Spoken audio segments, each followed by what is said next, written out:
A gente conversa agora ao vivo com Nivalde Castro, professor da Universidade Federal do Rio de Janeiro e também coordenador do grupo de estudos do setor elétrico da UFRJ. Professor, primeiro, bom dia, viu? Bem-vindo aqui à programação da CNN.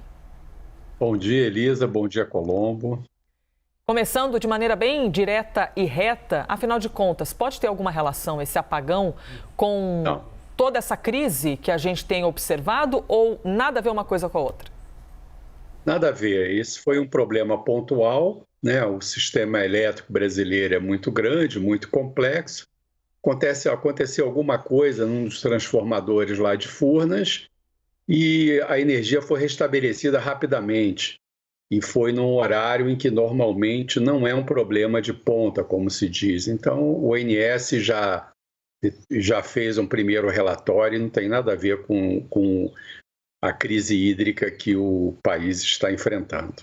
Professor, o senhor acha que nós vamos atravessar esse período sem o registro de apagões em áreas localizadas do país? É possível atravessar a crise sem esse tipo de apagão? Dessa vez não teve vínculo, mas outros podem ter? Não, eventos desse tipo são comuns, né? Para vocês terem uma ideia, a rede de transmissão, né, que o Brasil tem, que é uma das maiores do mundo, tecnicamente chamado Sistema Interligado Nacional, tem mais de 140 mil quilômetros de linhas de alta extensão que ligam mais de 98% de todas as unidades que consomem energia elétrica. Então, dada essa dimensão, problemas pontuais, por exemplo, a gente está enfrentando muitas queimadas aí pelo país, né? Se há uma queimada debaixo de uma linha de transmissão de alta tensão, essa linha, naturalmente, ela é desligada por conta da elevação do calor, e isso interrompe a transmissão de energia das unidades geradoras, que são hidrelétricas, termoelétricas, eólicas, né, para as unidades consumidoras nas grandes cidades, e quando isso acontece, há um desligamento automático, né? Então, tudo isso é possível do ponto de vista mais pontual, mais conjuntural. Isso normalmente acontece, às vezes em dimensões maiores, às vezes em dimensões médias, como essa que ocorreu aí ontem. Agora, o problema maior é justamente que continua chovendo abaixo da média histórica. É mais ou menos uma situação que a gente vai atravessar o deserto, né, até mais ou menos novembro, e a gente não está com água suficiente para poder enfrentar essa trajetória de praticamente 3 meses. Pois é, professor, se temos uma baixa na chegada da chuva e por enquanto a gente não tem uma mágica para fazer para que essa chuva chegue de uma vez, de alguma maneira nós, comportamentalmente falando, nos nossos hábitos, a gente consegue ajudar em alguma questão? A gente consegue diminuir esse problema ou já estamos em um momento que nem os nossos hábitos conseguem solucionar qualquer coisa? Não haveria, viu, Elisa? Até uma pergunta muito bem colocada por você, e que o governo sinalizou para 2 grandes tipos de consumidores, que é dar incentivos e bônus para a redução do consumo de energia elétrica, né? No total de consumidores de energia elétrica, 30% é da indústria que consome grandes quantidades de energia. Então, para esses consumidores, foi ofertado um programa que, se eles reduzissem o consumo de energia elétrica, eles ganham monetariamente bem mais do que se eles estivessem consumindo. Então, isso é um incentivo para a mudança de hábito, né? Mudança de turno de algumas indústrias, né? Por exemplo, a indústria automobilística está enfrentando falta de peças. Talvez elas tenham aceitado esse programa de racionamento voluntário. E o outro, que cobre 70%, que são os consumidores residenciais, pequenos comércios, pequenas indústrias, que também foi dado um programa para eles, de tal maneira que a cada 100 quilowatts economizado, em vez de pagar R$ 14, vai ganhar R$ 50.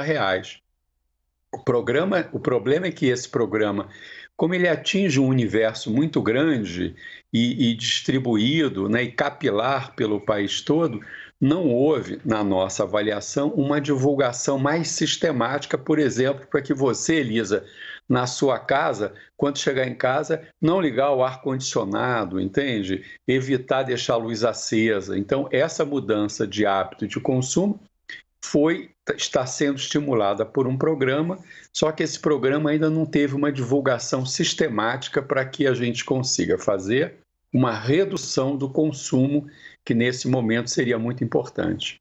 Professor, hoje a situação dos nossos reservatórios é pior do que lá do início do século, em 2001, quando houve racionamento de energia. O sistema mudou de lá para cá, é verdade, nós estamos menos, mas ainda muito dependentes das hidrelétricas, né? Temos algumas alternativas. O senhor acha que nós poderemos, em algum momento, ao longo desta crise aqui, passar por racionamento, como passamos lá em 2001? Olha, é uma pergunta muito difícil de responder, notadamente por conta disso que a própria Elisa colocou, que você tem uma incerteza com relação ao comportamento das chuvas, né? Hoje, como Colombo, você destacou, 62% da nossa matriz energética ela é vinculada a usinas hidrelétricas, que precisam de água, e como foi bem colocado aí no início da matéria, Ilha Solteira já está praticamente trabalhando num nível de operação nunca antes ocorrido, né? Então, nós ficamos ao nível das chuvas muito dependentes. Por exemplo, há uma previsão de chuvas na região sul.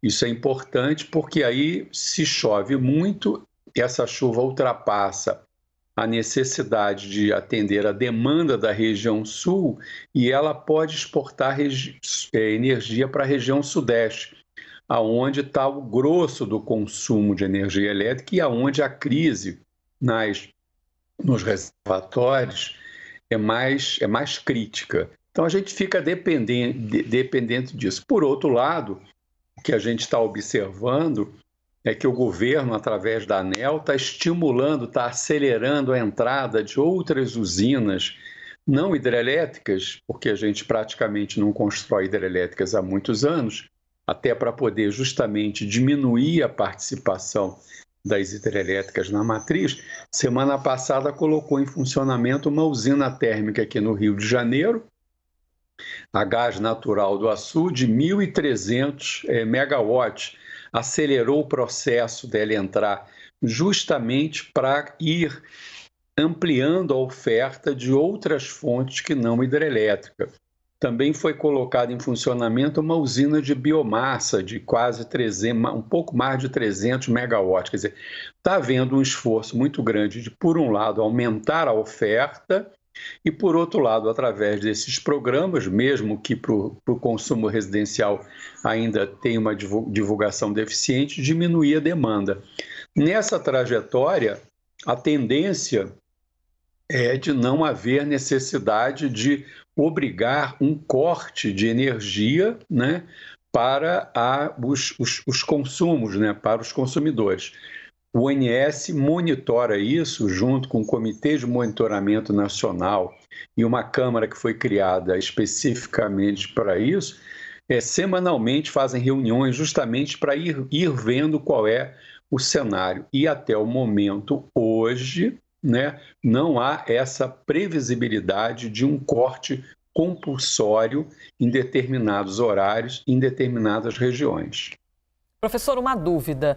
Na hora de captar essa água do reservatório, como o nível está muito baixo, eu imagino que essa água, então, esteja cada vez mais próxima ali do fundo, desse barro, de tudo que tem ali no fundo de um reservatório. O tratamento da água muda justamente por essa água estar talvez um pouco mais suja ou isso não tem relação alguma com o processo de tratamento?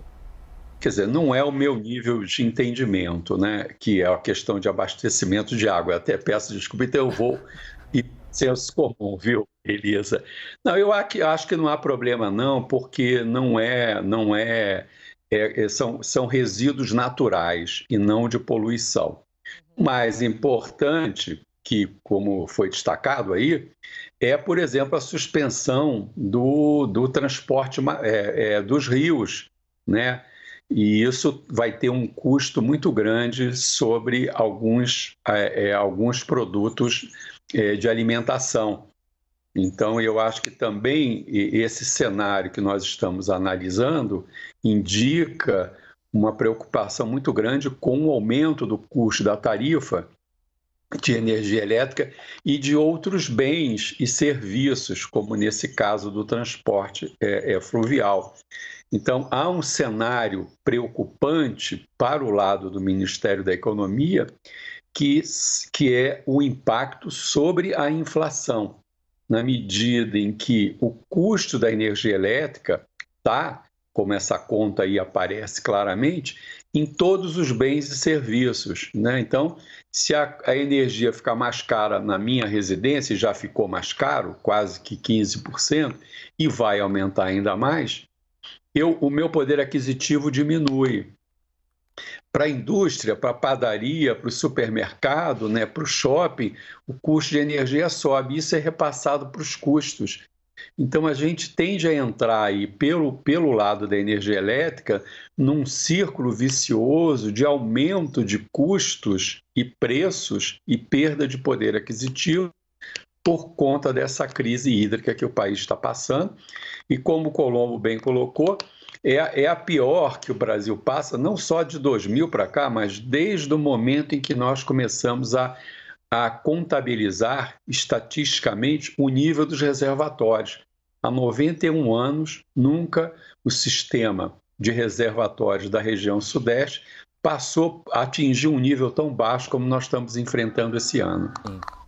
Professor Nivalde Castro, muito obrigado pela entrevista aqui para a CNN e até uma próxima.